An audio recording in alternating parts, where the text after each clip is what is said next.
Hi friends, in this video, we will learn about dictionary operations. We can perform two types of operations on a dictionary, membership and union. Let us go through both these operations in detail, starting with the membership operation.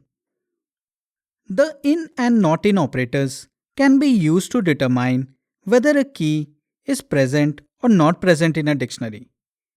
For example, let us create a dictionary D containing key value pairs string A is to 10 and string B is to 20.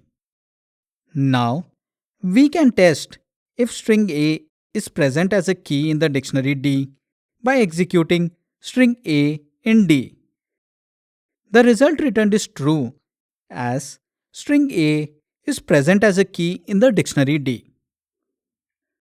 Let us take the same dictionary D.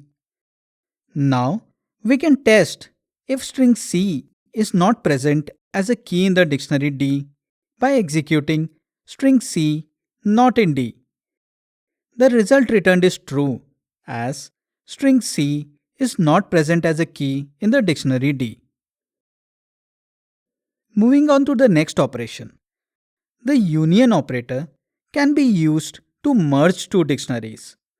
For example, let us take a dictionary D1 containing key value pair string A is to 10 and let us take another dictionary D2 containing key value pair string B is to 20.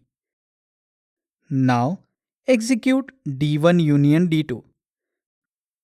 The result returned is a dictionary containing key value pairs string A is to 10 and string B is to 20. You can observe how both the dictionaries are merged to create a new dictionary. If the dictionaries have a common key, then the value corresponding to that key of the right dictionary is preferred. For example, let us take a dictionary D1 containing key value pair string A is to 10 and let us take another dictionary D2 containing key value pairs string A is to 20 and string B is to 20. Execute D1 union D2. The result returned is a dictionary containing key value pairs string A is to 20 and string B is to 20. As the key string A is common between D1 and D2, the value corresponding to string A in the right dictionary D2 is included in the resulting new merged dictionary.